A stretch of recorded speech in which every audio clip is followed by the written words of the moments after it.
retrouve Éric Galliègue, président de Valcan Expertise. Comme tous les vendredis, on tire le bilan en termes de performance hebdo. Bonjour Éric Galliègue, merci d'être avec nous. Bonjour Fabienne. Alors, il y a de quoi dire, hein. Les marchés d'actions sont euphoriques, poursuivent leur hausse. On va voir sur vos écrans.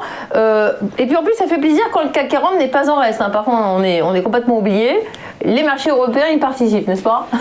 C'est la fête, c'est le printemps, c'est la fête, effectivement. Donc on a à nouveau une belle semaine avec des gains de 2 à 3% entre l'Europe et les États-Unis. Donc 2 à 3%, c'est bien sûr important. On est au plus haut de l'année 2007, on est en train de les dépasser même, donc il va falloir remonter à l'année 2000 pour retrouver donc ces niveaux de CAC 40 en tout cas. On sait aux États-Unis qu'on est au plus haut historique et qu'on les a dépassés depuis bien longtemps et qu'on est toujours donc effectivement dans des niveaux inconnus sur une terra incognita en ce qui concerne donc ces fameux indices américains. L'euro a progressé aussi de 1% cette semaine. Il a retrouvé un 19, hein, il avait faibli d'une façon assez importante en passant de 1,23 à 1,17, il a rebondi. On a donc une configuration toute verte, que ce soit sur l'euro et les indices européens comme américains. Alors, pour que les marchés se portent bien, il vaut mieux que le marché de l'emploi aux États-Unis se porte bien.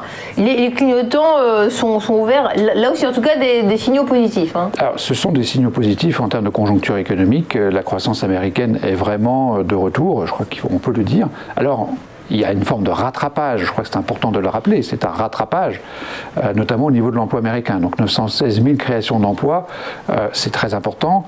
Il faut rappeler qu'on a encore un déficit significatif de l'ordre de 8 millions d'emplois à retrouver pour retrouver donc le niveau de l'emploi de février 2020. Mais ces 916 000 emplois sont très largement supérieurs à ce qui était anticipé par le consensus, qui en attendait donc 675 000, il n'en attendait pas tant.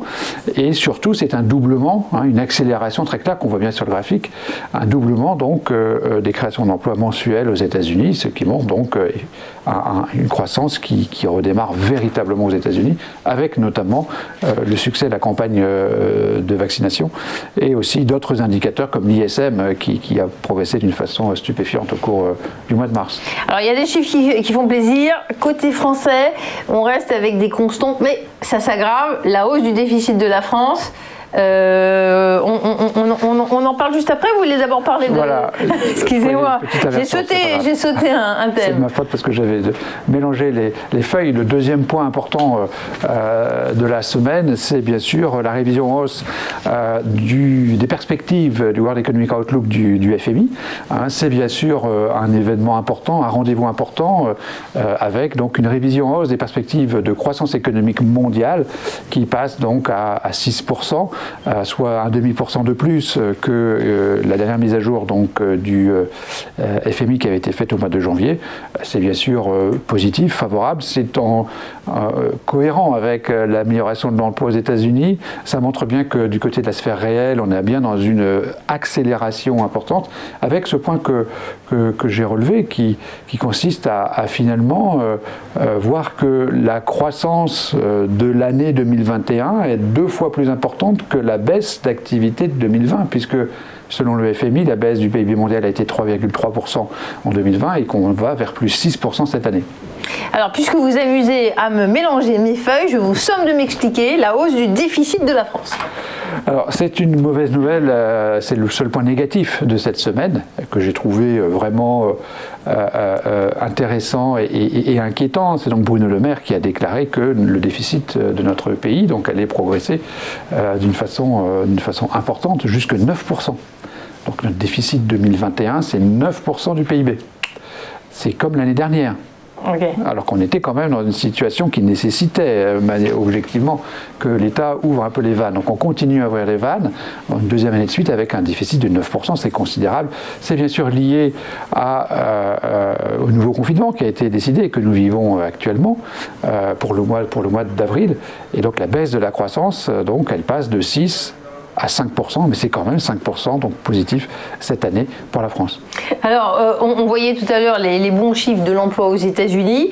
Il y a d'autres soutiens encore. C'est quand le président de la Fed appelle à continuer la politique accommodante, que de voix positives pour ce marché. Ça fait plaisir. Est-ce que c'est même pas trop? Alors oui, au plan monétaire, donc Robert Kaplan, qui est le patron de la Fed régionale de Dallas, a effectivement confirmé qu'il fallait laisser ouvertes, je dirais, les vannes monétaires et donc les mesures exceptionnelles qui sont en place depuis une année. C'est quelque chose d'assez surprenant par rapport à ce contexte économique qu'on vient de rapidement regarder, avec une croissance 2 fois plus forte que la baisse d'activité de l'année dernière, et pourtant la Fed, ou un des patrons de la Fed, et M. Powell lui-même dans la conférence de printemps du FMI, a annoncé qu'il fallait surtout laisser en place les mesures actuelles. Rappelons-le, des taux d'intérêt à 0, la création mensuelle de 120 milliards de dollars qui sont déversés sur les marchés financiers. Donc c'est bien sûr positif. C'est paradoxal puisqu'on se demande finalement si les marchés n'ont pas aujourd'hui le beurre et l'argent du beurre. Mais c'est la réalité et c'est ce qui explique d'ailleurs pourquoi on a une situation quasi euphorique sur les marchés. Tous les jours, les professionnels se pincent en se disant mais comment peut-on avoir à la fois donc la confirmation de mesures d'exception alors que la situation n'est plus exceptionnelle, avec donc une croissance économique qui est effectivement de retour.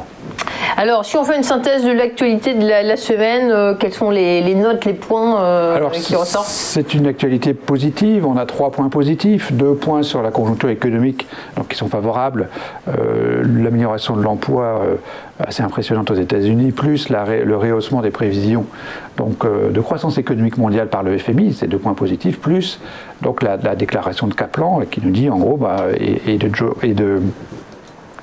Powell et de Jérôme Powell, qui nous disent on va continuer de toute façon à créer 120 milliards par mois, ce qui à nouveau est considérable.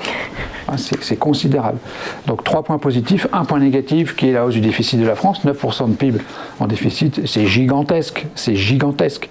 Donc à un moment ou à un autre, ça va se payer probablement sur les taux français. Pas maintenant, puisque ces taux restent écrasés, restent toujours négatifs, légèrement négatifs, mais globalement, c'est bien sûr le seul point négatif au total, donc plus 2 pour la notation de l'actualité de cette semaine. Quelle est votre recommandation d'investissement, Eric, dans ce contexte ? Alors, plus 2 sur l'actualité, plus 2 sur le marché à peu près, donc il y a une sorte de cohérence par rapport à l'immédiateté de l'actualité. En revanche, on reste toujours en niveau dans une situation un peu de prudence ou de retrait, parce qu'on considère qu'à 6000 points ou 6150 ou 6200 points, le CAC 40 a pris 18 mois d'avance par rapport aux fondamentaux. Et il prend cette avance parce qu'on a une situation exceptionnelle de conjonction, ou finalement d'une reprise économique très forte et d'un maintien d'une croissance monétaire extrêmement importante. Mais ça ne peut pas durer très très longtemps, et donc nous sommes prudents. On considère, et bien sûr, on comprend pourquoi la bourse monte, et elle peut-être encore monter un petit peu dans les semaines et le mois qui vient, mais n'oublions pas la saisonnalité des marchés, le fait que au mois de mai, souvent, les marchés ont tendance à changer de ton. Merci beaucoup Eric pour ce point complet, très bon week-end à vous. C'était le point avec Valcan Expertise, merci de nous avoir suivis. C'est pas fini, on fait un point sur la séance à la Bourse de Paris dans un instant après une petite pause.